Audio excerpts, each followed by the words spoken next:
The question that silenced the room. Let's not pretend she's here because of her record. She's here because she looks like change. Caroline Levitt said it with a smile, perfectly timed and cold as ice. The words hung in the air of Emerson College's main hall, where over 300 political science students and 5 live TV cameras had gathered for an event titled, "Who Truly Gets a Chance to Lead in the Age of Optics?" Sitting across from Caroline was Congresswoman Jasmine Crockett. No blazer, no advisory team, just a pen, a notebook, and a calm demeanor. While Caroline had arrived with a carefully prepared portfolio and a polished presence, Jasmine simply sat, opened her notebook, and listened. Caroline, the youngest former White House spokesperson under Trump, continued confidently from her grade chair under the spotlight. "We're cultivating a generation of leaders chosen for optics, not competence. They resemble the idea of diversity, but don't necessarily represent its reality." There were hums of disapproval from some in the crowd, but also nods from others. Jasmine just listened, her gaze steady and unwavering. "I don't question anyone's effort," Caroline pressed on. "But when the system rewards faces that photograph well over skills that can be measured, we are gambling with public trust." Within the first 10 minutes, the room began leaning Caroline's way, not because they disliked Jasmine, but because Jasmine had yet to speak. Professor Martha Elgin, the moderator, turned to her. "Congresswoman Crockett, would you like to respond?" Jasmine nodded gently. She opened her notebook to the 3rd page and simply said, "No one chooses their image. I've only chosen to keep mine, despite those who want me to change." The room fell silent, not because it was a forceful response, but because it didn't play by the usual rules. No counterattack, no data, no analysis. Caroline gave a slight laugh, half mocking, half pleased. "You see, there's no rebuttal because deep down we all know what this is." She raised her hand. "Just one more note. Representation is important, but let's not confuse presence with performance." No one objected. Jasmine didn't react. But in the 6th row, something was happening. A freshman in a gray T-shirt and glasses slowly began to raise his hand. He wasn't on the pre-approved list, but more than 10 people around him had already turned their gaze toward him. The moderator gave a small nod. "Go ahead, Yuru." The student took just one breath before asking a question that would bring the entire room to its most unforgettable silence of the evening. "If representation doesn't matter, why do I only see people who look like you leading this conversation?"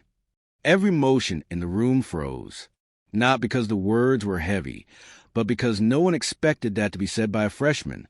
Caroline leaned slightly forward. She didn't respond immediately. Finally, she gave a soft smile, the kind she used to manage difficult moments. "It's not about what we look like. It's about what we bring." It sounded reasonable. But the student wasn't seeking justification. He continued, voice unchanged, neither louder nor angrier. "If merit is all that matters, how come the people who look like her always have to work twice as hard to prove it?" There was no applause. No one clapped, because clapping would have softened the weight of the question. For the first time, Caroline looked uneasy. "I'm not saying she didn't work hard. I'm just saying there are other factors at play." The student tilted his head. "But when you only name the other factors when someone looks like her, aren't you proving the point of why representation does matter?" A high school teacher placed a hand over her heart. A young woman in the front row bowed her head. No one interrupted. No one stepped in a pivot because there was nothing to rescue except the truth that had been muted for too long. Caroline looked to the moderator. The moderator didn't nod. No one cut the moment short. Jasmine still hadn't spoken. She didn't need to, because everything Caroline had tried to argue had just been reflected not through outrage, but through a single question that made arguments feel thin. The student sat down. No one asked his name. No one patted his back. But the entire room began to shift away from Caroline. Not because she lost, not because her numbers were wrong, but because everyone had just seen a layer of truth she could not touch. A photojournalist captured the moment Jasmine tilted her head slightly toward the student. No nod, no smile, just the silence of someone who doesn't need to win to prove worth.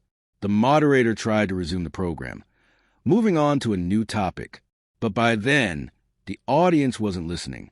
They were writing, taking notes, typing on phones. One student typed, "He didn't speak for her. He asked what she couldn't ask without being accused of playing the victim." The professor wrote, "First time I saw a room turn, not because someone shouted, but because someone finally asked." Karoline glanced one last time at the student before turning toward Professor Elgin. "Should we move on?" It sounded polite, but in it, for the first time that evening, there was something Karoline had never shown. Retreat. Exactly 8 minutes after the event ended, a 32-second clip was posted on Twitter with the caption, "He asked what she didn't need to say." The video was shaky, shot on a phone with poor resolution, but the content was unmistakable. Within 30 minutes, the video had 20,000 shares. Within 3 hours, over 1 million views. Hashtags began trending. Hashtag he stood to have to. Hashtag representation isn't decoration. Hashtag the room shifted. In a high school classroom in Arizona, a teacher played the clip for her students, then wrote on the board, "What kind of question can stop a room?" And below that, "What truth do you recognize but are afraid to ask?" On Reddit, a student wrote, "I was once called a diversity pick, but I stayed silent because I thought I wasn't valuable enough to push back." He didn't push back. He just asked people to see more clearly. News outlets began reporting not about the debate, but about the question. One major publication ran the headline, "A student without a mic asked the right question and changed the room." Jasmine made no statement, no tweet.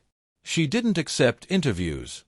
But a freelance photographer captured her leaving the hall, head slightly bowed, still holding her notebook.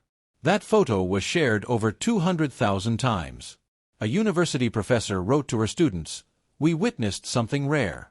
Someone placed under the spotlight who said nothing yet made the entire room listen because someone else, invisible until that moment, reflected the structure of power usually imposed in silence. Meanwhile, Karoline became a subject of controversy. Not because she was wrong, but because she hadn't anticipated who was listening. Her response, when placed beside a truth too plain to argue, no longer sounded like reasoning, but like a system trying to pull the curtain shut. The student never made headlines. He didn't go live after the event. He took no selfies. But the next morning, in over 30 schools and universities across the U.S., teachers wrote one sentence on the board, "What did he say that made silence louder than applause?" The hashtag he asked began trending. People tagged it under photos: a black student seated in the back row, a girl in a classroom full of male teachers, a disabled person speaking up at a school hearing. All captioned, "He asked it for all of us." No one demanded an apology from Karoline. No one accused her of discrimination. But something strange began to unfold. At later speaking engagements, audience members began to challenge her core argument with reverse questions. "So, who's not qualified, but is speaking here anyway?" Jasmine said nothing publicly about the event. But at a later speech before a state education board, she opened with a quote from that student, "It's not just about who's speaking. It's about who gets invited to sit." She didn't mention his name. She let the words stand alone, as if truth doesn't need attribution. At a PTA meeting in Pennsylvania, a mother said, "I don't want my child to be chosen just for appearances. I want them to grow up brave enough to ask, who's been left out of this conversation, and why?" TV stations invited Karoline back to explain. She accepted. But now audiences began asking, "Why do you only question being chosen for image when the subject is a woman of color?" She responded, "I wasn't judging. I was just asking a question." One comment quickly rose to the top, "You asked a question, but he asked something that meant something." No statues were built for the student. No scholarship bore his name. But in classrooms across the country, his question became how some lessons begin, not to be answered, but to make everyone pause. At a university, students proposed a new seminar, The Power of Timely Questions. On the first day, they wrote the student's question and held 5 minutes of silence before any discussion began. A non-profit printed shirts that read, "Raise your hand even if you're not allowed." Below it, 6th row. They weren't sold, only handed out at student conferences for youth of color and LGBTQ+ leadership forums. When Karoline reappeared weeks later on a news network and was asked, "How do you think that moment affected your image?" she replied, "I think a lot of people choose emotion over data." No one argued back. But one comment rose to the top. Sometimes the absence of a counterargument isn't weakness. It's completion. In a South Carolina classroom, a student wrote, "I don't remember what Karoline said, but I remember who asked the right thing. And I remember the eyes of someone who didn't need to say anything afterward." Jasmine stepped off the stage that day, not as someone defended, not as someone victorious, just as someone who didn't need to say more, because someone else had stood up not to justify, just to ask, why do things still look the same? And we keep calling it fairness. Have you ever witnessed a question that made the whole room stop and rethink? If this moment gave you pause, leave a comment. And if you believe that silence at the right time is an answer, subscribe to the channel, because small things said at the right moment always deserve to be heard.